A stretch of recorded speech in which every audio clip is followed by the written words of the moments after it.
So, without further ado, I am delighted to welcome Rumaan Alam, celebrating the release of Entitlement, a novel. Taut, unsettling, and alive to the seductive distortions of money, Entitlement is a riveting tale for our new gilded age, a story that confidently considers questions about need and worth, race and privilege, philanthropy and generosity, passion and obsession. It is a provocative, propulsive novel about the American imagination. Rumaan Alam is the author of the New York Times best-selling novel, Leave the World Behind, which was a finalist for the National Book Award, as well as the novels Rich and Pretty and That Kind of Mother. His writing has appeared in the New York Times, the Wall Street Journal, the New Yorker, and elsewhere. He lives in Brooklyn. And Alam will be in conversation with Jason Reynolds, the #1 New York Times bestselling author of more than 20 books for children and young adults. He is best known for his novels, All American Boys, co-written with Brendan Keeley, the track series, The Long Way Down, which received a Newbery Prince and Coretta Scott King honors. He is on faculty at Lesley University for the Writings for Young People MFA program and lives in Washington, D.C. And you can find his ramblings at jasonwritesbooks.com.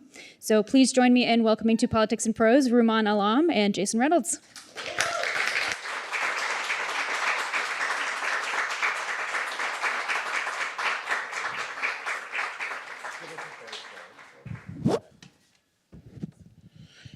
What's up? What's up? We're dressed exactly the same. Well, you knew how I was gonna dress. Everybody, y'all all right? I can't. Let me tell you. Can I say something real quick before we get started? I hate book crowds because they're so serious, and so there's like a weird stoicism to the book people. You show up to a book event and everyone's like, it's like we're in the library, but we're not in a library. So it's okay for you all to engage, and this can be fun. This is what I wanted to do with Jason. This can be fun. Thank y'all for coming. Rumaan, thank you for coming to my city, our city, which I love, and I'm sure we all love in our own ways. Complicated, of course, but thank you for being here. My pleasure. We're going to get started, but first you're going to do a little bit of a read. Yeah, I'm going to read, but I'm not going to read for long because it's boring. Okay, and then it's not, the book is not boring. The book is not boring, but it's boring. We're trying to sell your book here is the goal. When someone reads to you, it makes you sleepy. That's how you put kids to sleep, is you read to them. This is true. This is a book about a woman named Brooke who goes to work for a man named Asher, who is an American billionaire. And this is Brooke and the book kind of telling you the story of Asher, how Asher made his fortune. Brooke knew the whole story. Asher Jaffe had taken over his paternal uncle's stationery shop. Asher registered at Brooklyn College to avoid being sent to Seoul, left before getting a degree, and opened an outpost in the financial district, catering to office supply managers instead of Flatbush school kids in need of pencils and rubbers. In time, there were trucks. Jaffe in a jiffy. Advertising Age called this slogan one of the greatest of the 20th century. Its 6 syllables contain its entire promise. It was written by Asher Jaffe himself. Asher bought out his uncle. He married a girl named Barbara and expanded into a catalog business. Asher was seer. He saw the inevitability of the computer, and Jaffe could be relied on for magnetic tape. Asher was overachiever. He realized he was providing paper for others to print on, so he expanded into that business. Asher was lucky. That subsidiary business of printing pages of mazes and word searches to be laid on the plastic trays at thousands of McDonald's nationwide made him a millionaire. Asher and Barbara became parents the day that Kennedy was shot. Linda Jaffe died at her desk at Cantor Fitzgerald 38 years later. A whole life in the parentheses between American tragedies. By September 11, 2001, Asher was already a billionaire. Real estate, mostly. In the 1980s, he'd balked at expanding retail operations because his grandfather had taught him that it was wasteful to pay rent. By the magic of math, the malls he'd acquired in the name of thrift became more profitable than the ledgers and staplers still ferried around about Chicago and San Francisco in yellow trucks, emblazoned with that old-fashioned promise of a jiffy. His and Barbara's divorce occasioned a battle royale for custody of a Monet and the 81st Street townhouse. She got the painting, he got the mansion. He met Carol in one of those corporate photo ops men like him often had to endure. She was there to attest that Jaffe was an equal opportunity employer. That their first meeting was for the camera's benefit foreshadowed the tabloid's interest in the blonde from St. Paul, a gold digger who'd hit the motherlode, as they told it. Jaffe sold Jaffe before the recession destroyed the company.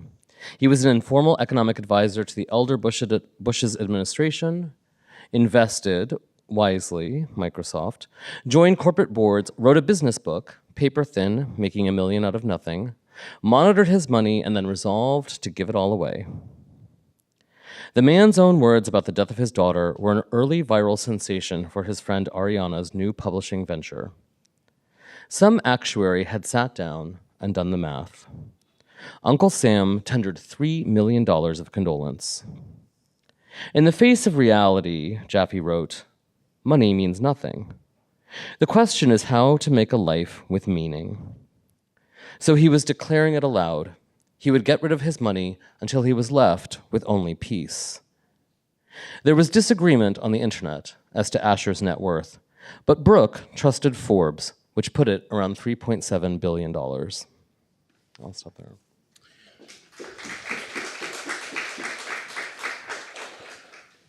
I have so many questions. I hope I have answers. I have so many. First of all, let me say this. Rumaan, I'm happy to be here with you just because it's almost like revenge because the last time we spent this time together, you were interviewing me and you were very invasive. It's true. And so, Jason and I spent hours and hours and hours and hours. I wrote about Jason for The New Yorker, and when you report for The New Yorker, they want you to spend a really long time. it was intense. And the transcripts that I sent off to be transcribed, this was like before the AI revolution, it was like 26 hours of transcript, 26 hours of interviews. Which is ridiculous. It's not that wild. interesting. But I want to start with, let's talk about your love life. No, I'm just kidding. We're not going to get into all that. What I really want to start with, do you actually believe that there are benevolent billionaires? I just want to jump into the deep end immediately. I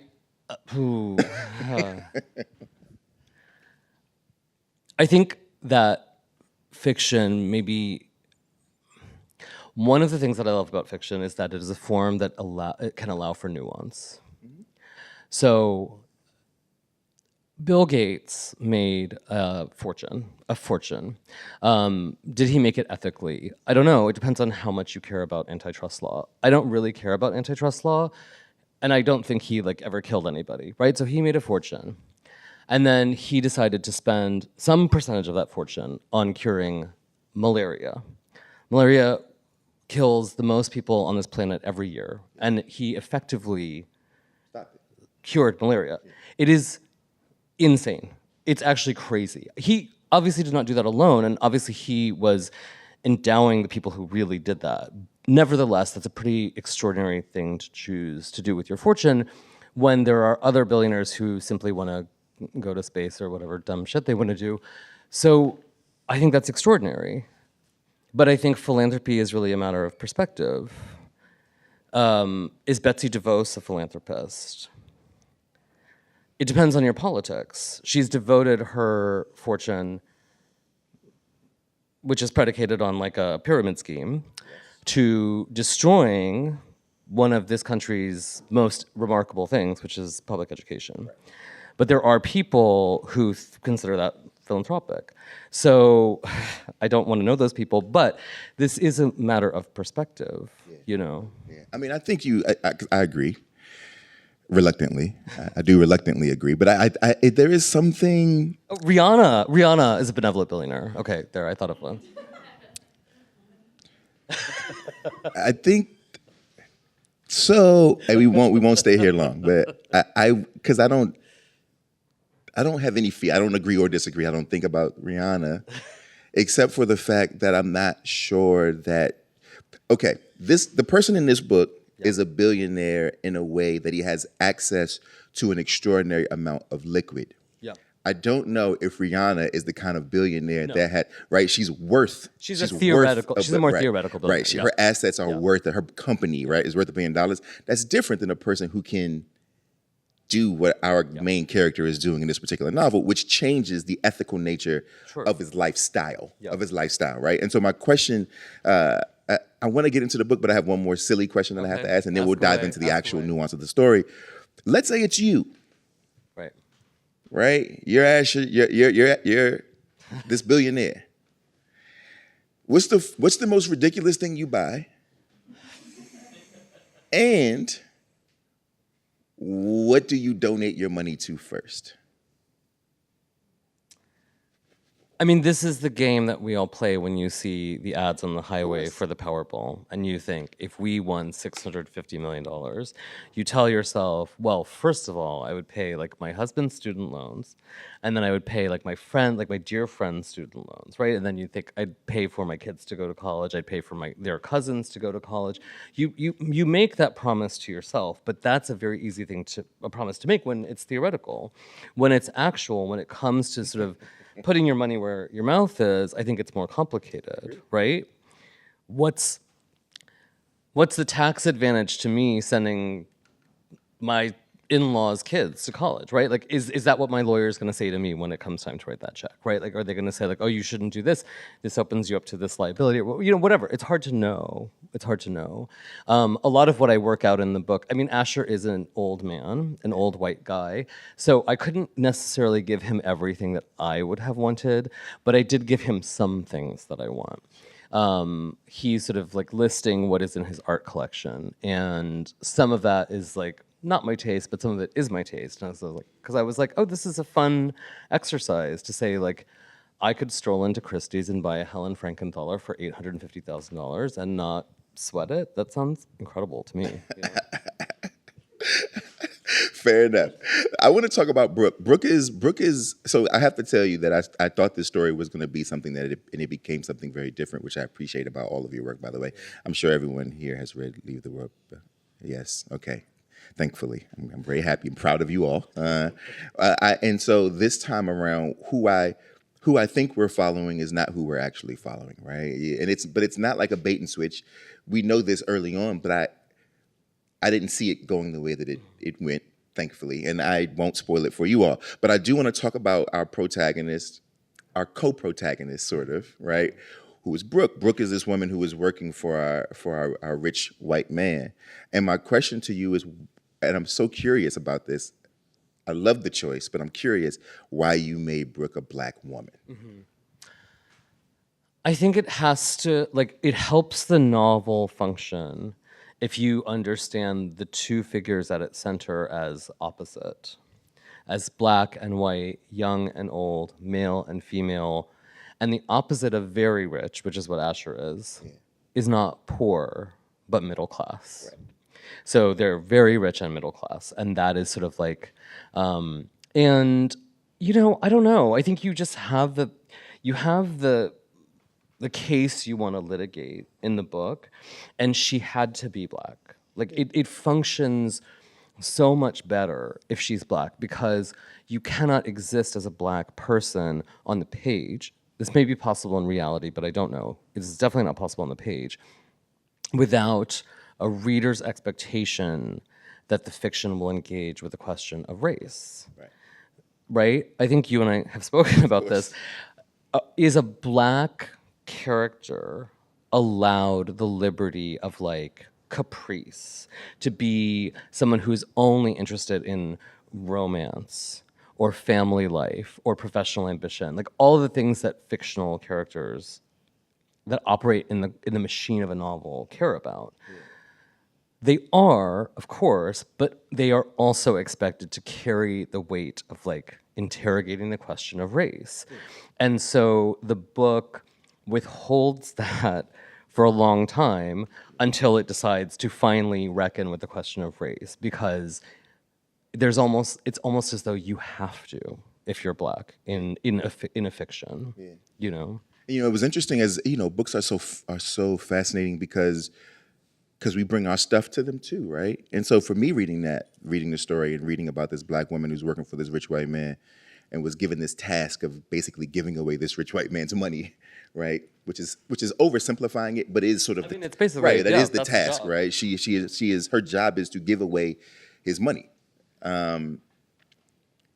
which is also interesting because her job then is to help him absolve, it seems to me, right? To help him sort of absolve himself for being so wealthy, right? It's like, it's always this thing that we're dealing with that I find, I mean, it's things that I deal with and I'm not him, right? But just sort of the feeling of like, I feel guilty for making it out. I feel guilty for having more than my family. So you do whatever you need to do to make it right with self, right? And so when I'm reading the book and watching this Black woman, I can't help but think about who Black women are in this country. And I can't help but think about how we have done all the stats, we run all the numbers, and we know that they're the most educated group, and the most, but yet with that education, the most underpaid, the most underappreciated, the most disrespected, the most sort of cast aside. Even though they put out every fire, right behind the scenes, they're the ones who are like, and for the Black women in the room, you all know this because you have to carry this every day, unfortunately, right? It's like, this is an interesting thing that happens with Black women. And so to write her into the book this way, I thought it was fascinating because one, she's doing the thing that they always do. Mm-hmm. And two, I'm also kind of rooting for her because I'm like, yeah, you do deserve to know. It's tricky. I can't, because I'm getting at, I don't want to give away too much of the book, so it's tricky for me to talk about it. But there's a moment in the story where we realize that it's affecting her. Mm-hmm. But it's not affecting her in the way that most of us would assume it would affect her, which is like, oh, this white man is now trashing her. It's not really that. It's more like, oh, I see how the other half lives, and I feel like I deserve that too. I deserve to sort of know what it is to walk into. I deserve to walk into an art gallery and buy the thing. I deserve to, right?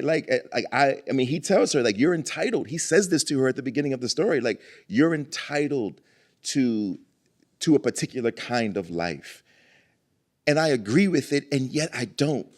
And I'm struggling with the whole book. This is why I think you're a genius, because the whole book, and I want you all to read it, and I want you to just talk a bit about this, because even the title of this book, right? It's like, is anyone entitled?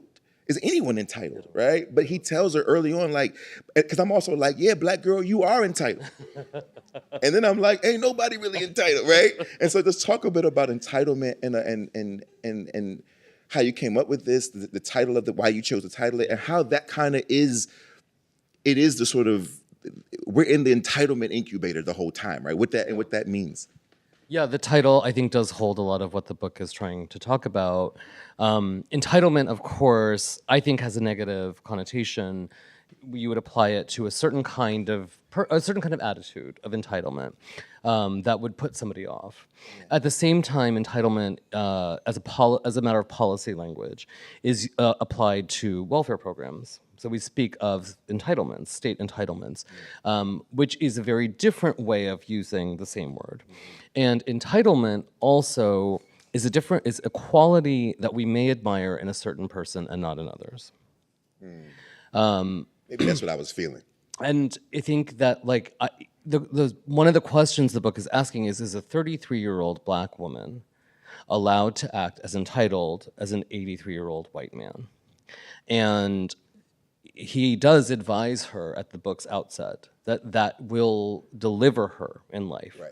That if she acts the way that she wants to be treated, if she acts as though she is owed the world, then that will work for her because it has worked for him. I think you only have to look at the electoral contest right now. Right? Like, sure.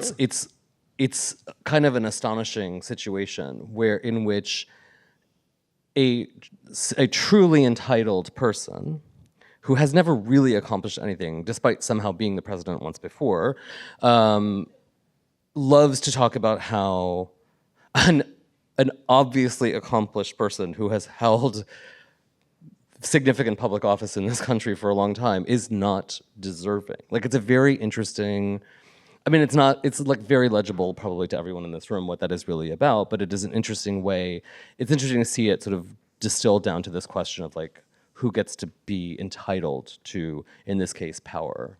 I mean, it's also fascinating because she brings some of that entitlement back to her friends, to her like it starts to bleed a little bit, right? And you know, I think all the time it made me think about when the gun conversations were happening, and I was talking to a lot of my friends who, some of whom are gun owners, some who aren't, and we're having that discussion, sort of, you know, just discussing how we feel about it all. And they're like, yo, if we get mental health checks before you buy the gun, then we eliminate this, that, and the third. My argument was, well, how do we account for the fact that there could be mental rearrangement once you pull the trigger?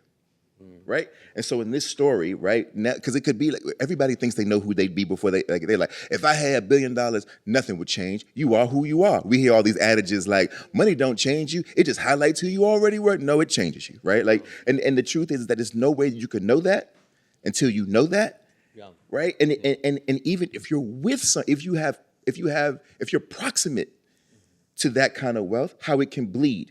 And how she comes back, she's around her friends and she's making statements that she never would have made. She's around her mom and she's making statements that she never would have made. And suddenly, because she has access to something that no one else has access to, it's rearranging her in ways that are making everyone around her uncomfortable, and Brooke herself, right? There's an interesting struggle that's happening. And I think you do an amazing job. I want to shift a bit to generations. Yeah. Because there's a lot of conversations also that I love about this book about the difference in generation. Because this is he would be what? He would be, is he? He's 83. Is he a boomer? He's above the boomers. He's the, yeah. What's the generation? Yeah. The silent generation. The silent generation. And she's a millennial, right? And it's wild because you're showing it in interesting ways, even in terms of, especially at the beginning of the book, where you talk about they're having discourse around like he gives her some money, right, and she's almost offended. And this is probably, to me, this might be the best conversation. I mean, I think it might be the greatest conversation. And if you all read it, especially as somebody who is an older millennial, I'm like, yo, that's wild, because that's definitely how it is. Yeah. It's like, can you talk a bit about it? I don't want to. I'm so sorry, y'all. It's hard to have these conversations. I think all book events should happen a month after the book comes out, and then we can really have conversations. I blame the bookstores for this because they got to keep the lights on. But I'm like, we should start pushing things a month after. That way we can really get into the nitty gritty of these things. But can you talk a bit about even how you sort of portray the generational gaps and the mentality of those generations so keenly? I think I'm very interested in fiction that depicts people older than I am. I'm 47. I think there is weirdly not a ton of, I think a lot of writers are mostly reluctant to write so far outside their own experience. Especially now, there's like a particular kind of sensitivity. Somehow I don't seem privy to that. Like, I'm just like, whatever. I'm not a black woman. I'm not an 83-year-old Jewish man either. Like, I do think that readers can accept that the novelist has to exercise imagination, you know? But I am very interested in somebody who is 83 in 2014 their life has been shaped by like a whole other kind of history. But he made so much money that it becomes kind of a rebuke to his own history. And the attitude, I think it's generational, but I also think it's just the fact that he's rich. Like, his attitude toward money is that it exists, so it should be parceled out. And Brooke, who possesses plenty of money herself, she is a middle-class person in Manhattan, which makes you rich anywhere else, is deeply offended when he attempts to exercise or leverage any kind of control over or her perception of control, which strikes me as something that is like a millennial perspective, to sort of talk back to, I think my generation would have perceived that as like talking back to someone's mom or something. Like, it's like it wouldn't be done. But she sort of stands up to him, and he really admires it, actually. He ends up really loving that. I thought it was hilarious, just because you write this character, he's very charming. So when you read the book, it's the first time I've ever read a billionaire who didn't come across as a villain. Yeah. Like, he's not very villainous. He doesn't seem very creepy. There's none of the weirdness that you typically would expect from this kind of character is not there. Way to go for not being cliche. But because of that, it sort of is challenging you as the reader, because you know this man and then you don't. which is maybe is healthy for us, obviously. But it's like you're reading it and you're like, man, just take the money. Like he's just trying to, because it seems like a respectful gesture from him, right? He's trying to say like, look, this is what you deserve this for this, that, and the third. And she's like, nah, I don't need your money, which is my little brother who's 22. This is very much his thing, right? I don't need anything from you. I don't need this, that, and the third. Meanwhile, my mom, right, who is 80, is like, oh, you always take the money, son. Like, right? If you did something for the money, then you take the money because you earned that money, right? Like, there's nothing to argue about. And I think about all the younger millennials and Gen Zs that I know and I'm around all the time. And for them, capitalism is a very, very different, it's a very interesting conversation. Yeah. And it should be. Yeah. But they remind me so much of Brooke. It's like, yo, you not struggling, but you telling me every day to burn it down. Yes. And I keep asking you and replace it with what? Yeah. And are you gonna move out of your high rise? Right. Are you prepared to move out of your high? Like if we're gonna start the revolution, are you prepared to leave it all are you gonna walk out of your high rise? Or are you gonna let the rest of your block move in? Right? How are we gonna make, because it's easier to be theoretical, right? And so it was cool to see some of that sort of show up in the book where it's like, yo, how do we navigate capitalism? I mean, in this particular way, I mean, a perverse capitalism. How do we navigate, like your sort of how you're showing that is really interesting. Did you have any conversations where these discussions that you were having amongst your circle of friends, you have two young men in your life, two kids, and like the generations are different. What work has to go into depicting something like this in a story?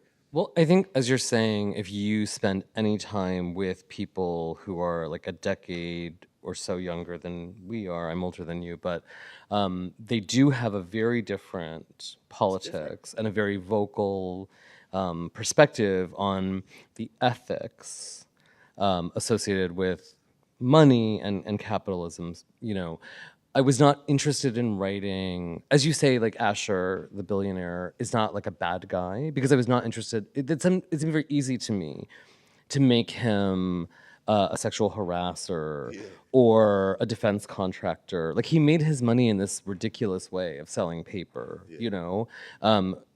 Although I should also point out that it is in fact possible to make $1 billion that way, because I learned recently that the executive editor of the New York Times, his father is an office supply billionaire. So there are office supply billionaires in this country, and they wield significant power. So I wanted him to feel kind of silly and genial and lovable, and that you feel sort of seduced by him, which is ultimately, I think, how Brooke feels. I do think her sort of knee-jerk political response to him is not that articulate, because I'm not that articulate about it. The novelist does not have to answer questions. They just have to ask them. And I'm not a policy person, so I have no idea what would replace the system in which we live. And I think the novel is really more about showing you that the system in which we live has infected basically every aspect of the way we live. I made a list. I tried to make a list of the aspects of contemporary life that I think are untouched by money, and it is a very short list. It is romantic love, although money figures into that, obviously. It is family life, money figures into that, obviously. If you want to feed your children, or if you need to pay for IVF to create a family. Or stay married, divorce. I mean, that's what's leading divorces. Money is really there. And the third was religious faith, which is also a complicated one, because the individual exercise of religious faith may be removed from money, but there is an American church devoted to prosperity, and there is the Catholic Church, which owns the world. So it is very hard to square these things. But art is the last one, and that was sort of the purest one. Of course, there is an art market. Art is a commodity. We write books for a living. That is an exercise of art, but those books are sold by... Who's your publisher? Simon & Schuster. So your publisher is owned by a private equity firm. Tell me about it. My publisher is owned by a German conglomerate. My previous publisher was Rupert Murdoch. Yep. So how do you identify an ethically safe territory in contemporary life? If it is possible, I don't know how. I don't know. I don't have the answer. Yeah, I don't know either. I think that's why when our conversations come, we argue about it, and then I'm like, you got it. I don't know the answer, but they're like, you do know the answer, and I'm like, I just don't. I'm doing the best I can, though, right? I don't know. I only have time for. Okay, we may have 2 more questions I can get out before we open it up for you. Please be thinking of your questions. You have to ask questions. It's really humiliating when no one has a question. So you have like 10 DC, minutes to formulate a question. This is the lady. This is some of the smartest people in America. They right here. You know what I mean? They all right. They got it, right, guys? But there was a scene in the book. To me, one of the most. Well, there's a lot of human scenes, but like one of the most human scenes, or at least one of the most. One of the scenes that sort of pricked me and made me think and wonder what was happening is there's a scene where they're both looking at a piece of art. And it's a piece of abstract art. First of all, thank you for putting a black person in front of a piece of. There are small things that matter to me that may not matter to you just because of my life experience and the way that I move through the world. But I rarely get to see black people appreciate abstract art. And she really lectures him about it. Oh no, she gives him the She's blues about really it, like, right? she- And I'm yeah, very grateful. yeah. And there's an interesting thing about that we should talk about at a different time. But black people, we should probably we have a lot of brilliant abstract artists. One of the best from our city, right? And historically, and we should. I'm glad to see us in that space. But for most of us, it's like if I can't see my face. Right. I can't even buy that, bro. I can't. We good to be like, well, what is it? Or we good to say, I could have made it, right? It's like, meanwhile, I'm like, yo, what do you feel, sis? Like, just look at it and have an experience, right? So I appreciate it, right? So she's standing there in front of this piece. She's having this emotional reaction to this thing, and he's not. He doesn't do anything for him, and he doesn't get it. And it felt like the one time maybe not the one time, but the first time in the novel where it felt like his money had created a blind spot that we now can see, for me, right? Between the two of them, that she can see, where it's like, yo, you don't, because she says to him, if you don't feel anything, if you're not getting anything from this, something is wrong. No, he says, oh, so basically what you're saying is, if I'm not getting anything from this, then it's not the artist's fault. It's something wrong with me. And she says, yes, there's something wrong with you, right? And it felt like a moment where he had to use something other than the obvious to connect. He had to sort of exercise something internal and implicit and unknown and maybe inexplicable to connect, and he couldn't. And that's like, that thing is something that money cannot provide. Exactly. And this, to me, is the most one of the most powerful scenes because without having to say it, right, which is part of your skill, right? It's like without having to say it, you're like, this is the one. Money can't do this. It can't, like, it can form or reform or deform, depending, your mind, but it can't stand inside of that sort of spiritual place that experience she has looking at this painting by Helen Frankenthaler. However, he buys the painting. Buys it, yeah. So she can look at it and appreciate it as much as she wants, but she cannot buy it. No. And that is also true. You know, that's also just a fact. You know, I have a painting that I love that I bought a few years ago. Very small painting by, do you know the painter Robert Colescott? Incredible, very early work. It's an early work, so it's not valued at anything. I spent like 1 month's rent on this painting, and I love it. George Lucas bought one Which of... in New York is basically $1 million. George Lucas bought one of the same artist's sort of most significant paintings last year or 2 years ago for $15 million. And there's a way of thinking about that work itself as like, it belongs to George Lucas and his wife. And they are going to put it in a museum. They're building a museum. And so it's great because they will be the stewards of this thing for all people. But does the ownership of that thing deliver anything to them. I don't know. I don't know George Lucas, so I don't know. Yeah. But I think that it is an exchange in which ownership is actually not salient. Because you can have that. You guys live in DC. The greatest museums in the world are all free here. It's astonishing. You can have that experience whenever you can make the time to have it. It's kind of incredible. What's the guy who puts all that money into the Kennedy Center here? What is it? David Rubenstein. So look, David Rubenstein. I know this is on camera, but I mean, it's fine. He owns like the Declaration of Independence, like a copy of the Declaration of Independence. And I don't know why. But that's something. I think that's my question. Thank you. Like, how does he owns a copy of like the document? And I often think of him every time I talk about this kind of thing, I'm like, wow, there's a man who lives here who owns a copy of the most important document, one of the most important documents that this country has ever formed. And he gets to have a copy because he can afford to own one. And the question that I always have, and one day whenever I meet him, I will ask, why, right? First of all, and I hope that he can give me an answer where it's like, because I looked at it one day and it broke me open. It broke me in half. Now, I should not own it. I hope he says, honestly, I shouldn't have it, right? But I bought it for gazillions of dollars because for some reason it made me feel something. I fear though that will not be the answer. I fear that he'll be like, come on, man, it's the most important thing to own. Which is not a good enough. It's an investment. That's not a good. I mean, I don't know if that's a good answer. I don't know. I also want to tell you all that Rumaan came to my house one time and he pulled a piece of paper out of his notebook that I swear to you looked like a piece of scrap paper, and it was a Kara Walker sketch, just drawn on the paper because he owns one of those. I just wanted the people to know this about you. Wow. So if you want to rob him, he's gonna be here. I didn't bring it with me. My last question before we open it up is. And without getting too personal, but your children, who I think are amazing, your children, there is a potential for your children to grow up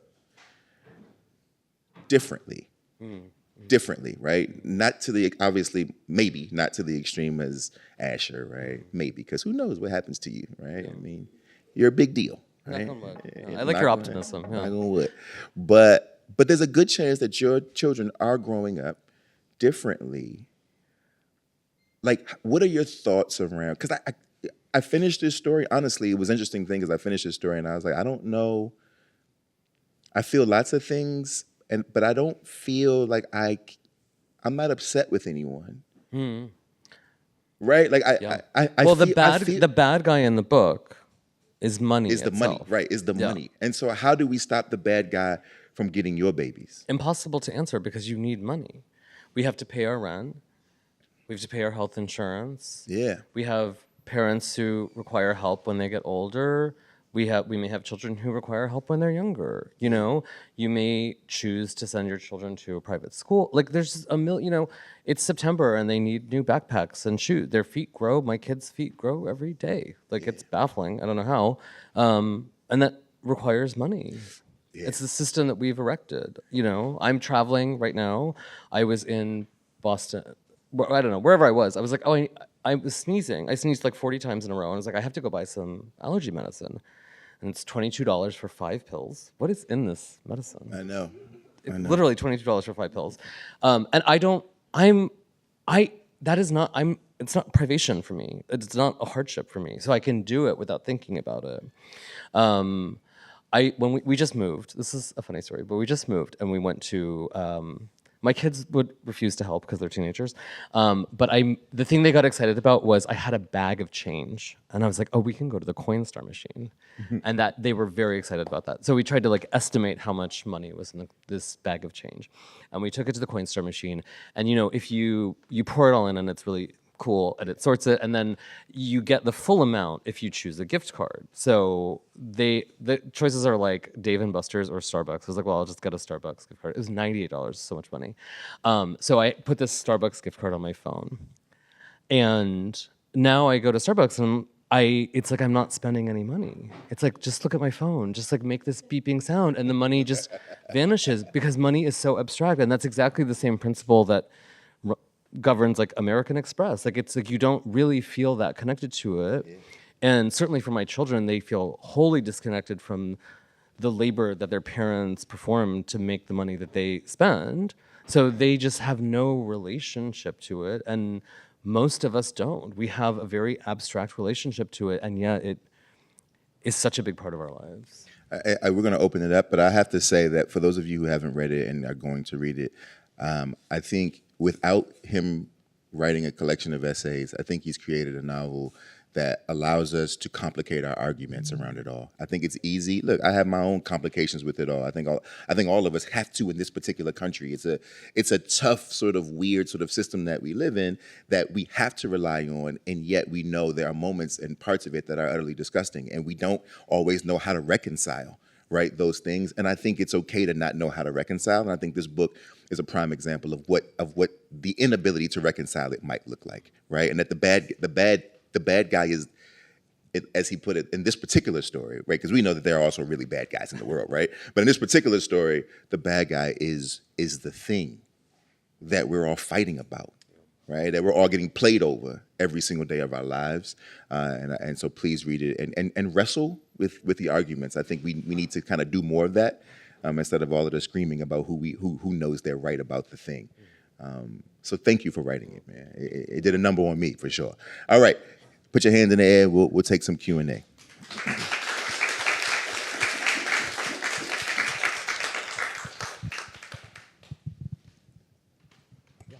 talk about 2014 and why you chose that moment in history? Yeah, the answer is kind of, so this novel is set in 2014.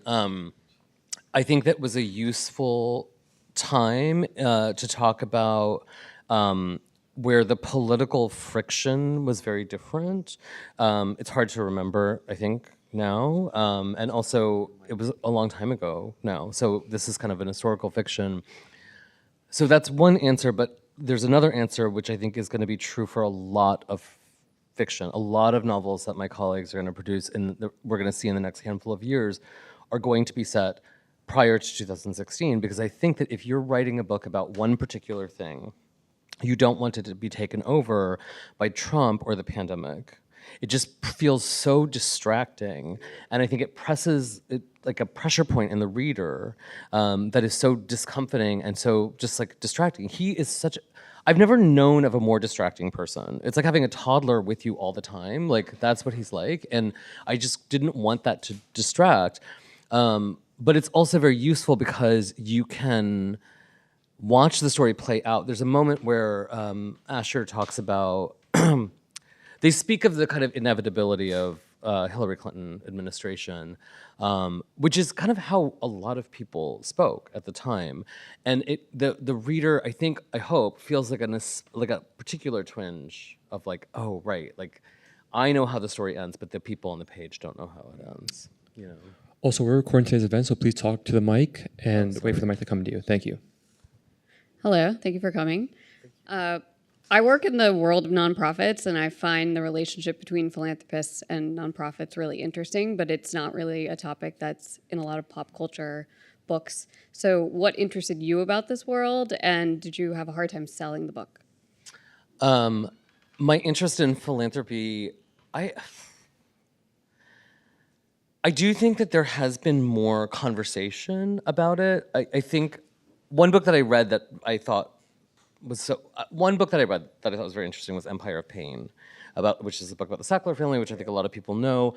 And I thought was a very interesting story of how a family might use its means to assuage a guilty conscience. It's sort of hard to know if that's really what happened, but I think there's a persuasive argument there that is what happened. This doesn't occur in the timeline of my book, but it's an example that I think is so fascinating. But in 2019, when Notre Dame burned down, the night that it was burning, and before anyone sort of knew what was going to happen, or how completely it would be affected, there's a French luxury goods billionaire named Francois Pinault, who owns the Gucci Group, who said, I'm going to give 250 million euro to restore Notre Dame. And he was sort of celebrated for that. He has a rival who bizarrely owns another luxury goods group, LVMH. His name is Bernard Arnault, who said, well, I also will give 250 million euro. And they were both kind of roundly celebrated for this. This is sort of like Bill Gates. Is it extraordinary to give 250 million euro to save this thing? Sure. However, isn't it possible to imagine a world in which the nation of France, of all nations, France, looked at Bernard Arnault and said, oh, guess what? We're going to take 4 billion euro from you to deal with this. And isn't it debased to think that these two individuals are going to be responsible for restoring a house that belongs to God? Like, isn't that so perverse? And that whole thing to me feels like the perfect distillation of like how warped, it's like philanthropy is good, generosity is a good thing, but if we are all as a civilization dependent on the whim of a very small handful of people, I don't think that is a good thing.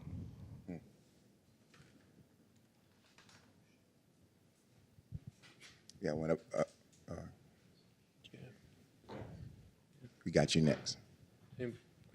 Oh, we got you now, right? Oh, yeah. Oh, I'm sorry. In the front. I wonder if you wrestled with the concept of power as you built your billionaire and the relationship to the young woman, Black woman, if you thought about legitimacy in terms of the offer. I mean, the power, it's like they're so intertwined. To possess money is to possess power, which is also so perverse. And I did think about the question of power because in this equation, the man possesses the power. In this equation, the whiteness possesses the power. In this equation, the fortune possesses the power. So it's impossible not to kind of understand the central conflict through that lens. At the same time, this young woman, possesses some power too. This sort of like, I think her power over him, it's not sexual, which was like so important to me because I feel like that's so easy to do it that way, is that she's unknowable. Like he has access to everything, but he cannot somehow have access to her. She is like unlike someone he has encountered before. And it's by virtue, in some ways, it's like it is down to her race, but it's also beyond that. Like he says at one point he wants to know what her hair feels like, which I think is hilarious and the kind of thing like white people say. But it's past that. I hope that there's something about her that he can't quite access, and I think it drives him a little crazy. And it's like maybe the sole leverage that she has over him.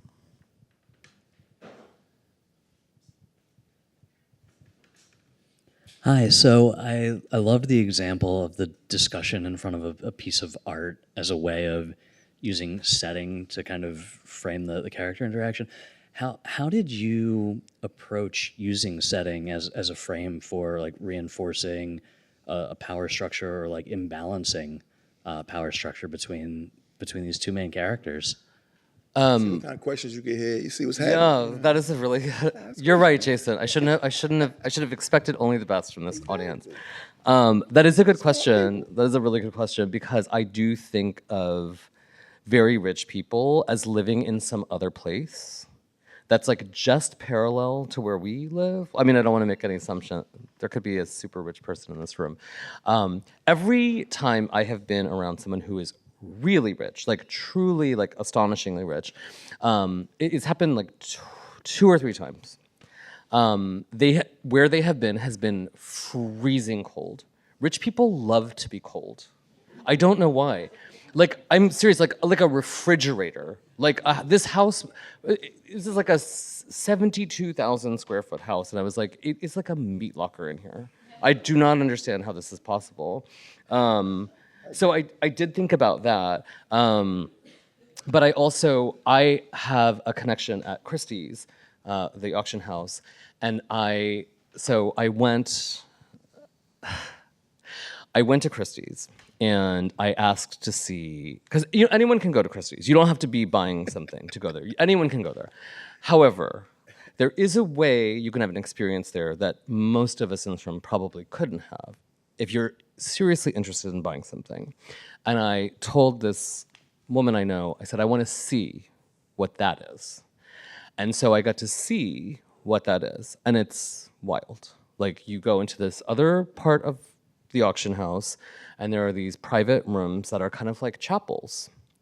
And they have these huge wooden doors and these like the most handsome men in America, like in black suits, and they open the door and they like leave you alone. There's like a leather chair and nothing else. And they leave you alone with whatever it is you're thinking about buying.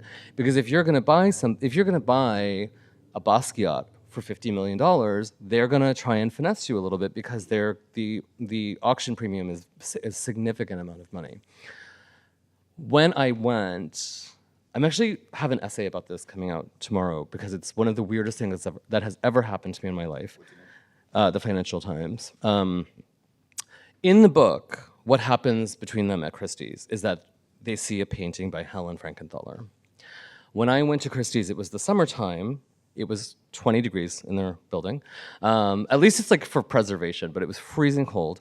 And I saw these rooms, but there was nothing in them because in the summertime, no one's buying anything because they're all on vacation. They're all in East Hampton. So I went through the back of Christie's with this woman I know, and she kept opening these huge doors and there was nothing in the rooms. And the last door that she opened, there was a fucking Helen Frankenthaler. And I was like, this is insane. Of all the things, this is what I wrote about in the book. And she said to me, you cannot take a picture of it. And then initially she said, you can never tell anyone that you saw this. And then later she changed her mind. She was like, okay, you can tell. So I just told you that story. But I don't know, like, things are commodities. Art is a commodity. Things like the Constitution or whatever can be traded there outside of our knowledge. This painting had been in the same collection since it was acquired from the artist's original gallery. So it was in some family for however long. People sell these things for a variety of reasons. Somebody died, somebody's getting a divorce, somebody made a bad stock bet and they need some cash. And if it's the last of those things, they may want to keep it private. Like, it was a very weird window into this part of the economy that doesn't involve me, but interests me. And so, yeah, I did think about space a lot. I also looked at a lot of high-end real estate online. So now my targeted ads are like, would you like to buy this apartment? I'm like, I would love to. 40 million. Yes. Hi, this is a great talk. Tell me what you think. I keep seeing Rubenstein. I feel like that movie. Rubenstein, you know who I'm talking about? David Rubenstein? Yeah. He seems to be like everywhere.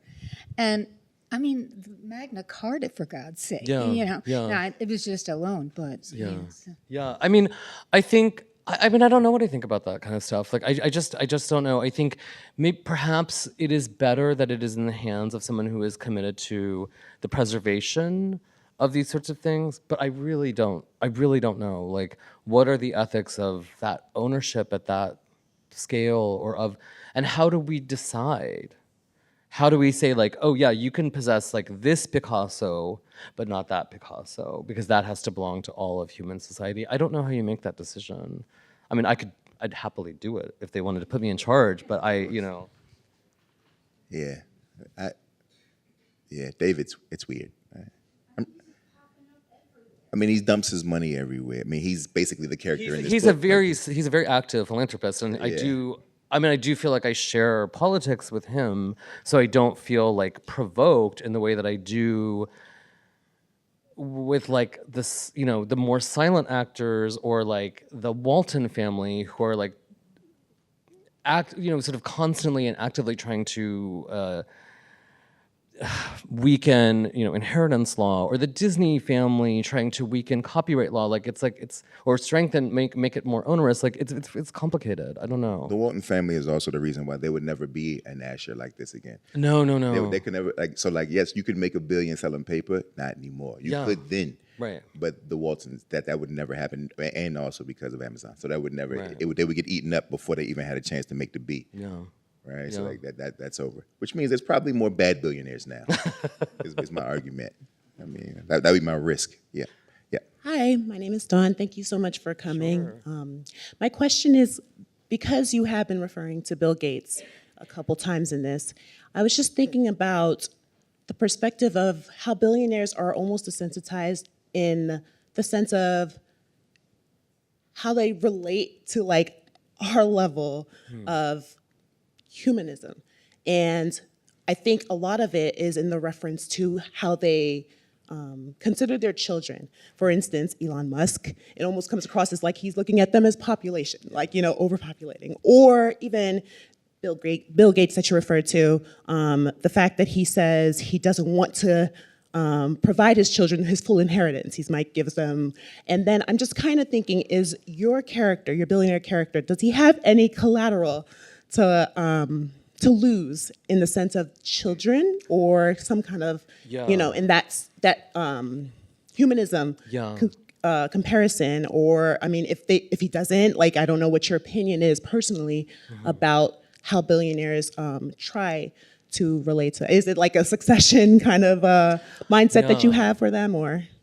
Okay, DC kicking. Talking about.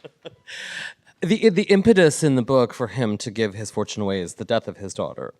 So there is a feeling that he has that like there's really no point, like you actually can't take it with you, so you might as well get rid of it. And when after 9/11, the federal government did sort of do this calculation for the people who died in the Twin Towers. It's sort of an actuarial calculation, and give their survivors a check based on what the government had determined their life to be worth, which is wild, like, but it did happen. I think it is very I don't know a lot of like really rich people, but I do know some. And I think it is difficult for them to retain a tether to, and this happens to Asher, and he says it in the book, that there's no friction in his life. And I think that life requires that. And you see this actually like every 4 years when there is a presidential election, and like some person who has never bought milk before has to like go to like Stop and Shop and like try and scan a container of milk on the self-checkout, and like doesn't know how to do it and has no idea what it, right? Like you imagine, like I can imagine Mitt Romney doing that and just being like, I'm a man, I'm normal, I'm just like you.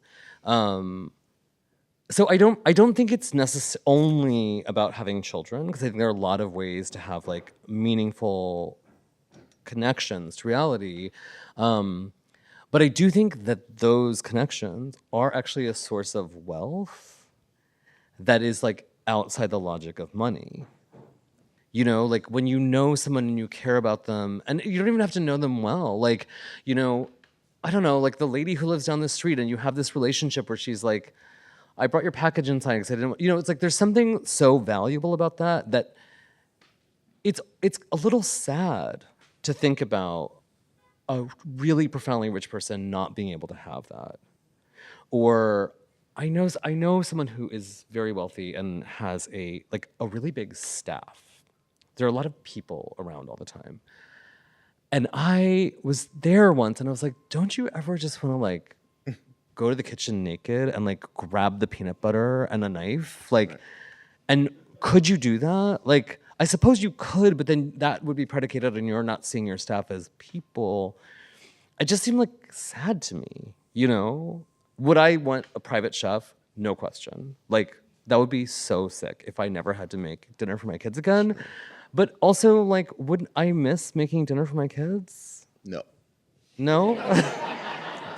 I think that's the thing. But to your point though, and this is why that scene with the abstract, with the art is so important, because it's almost, for me, it was almost like this is a moment where you realize that those of us who don't have that kind of money, right? Like life just isn't so solid, right? It isn't so finite. It isn't so concrete. Like we live in the abstract. Whereas this man is like, I don't get it. I can't see it. And meanwhile, she's like, how could you not understand this?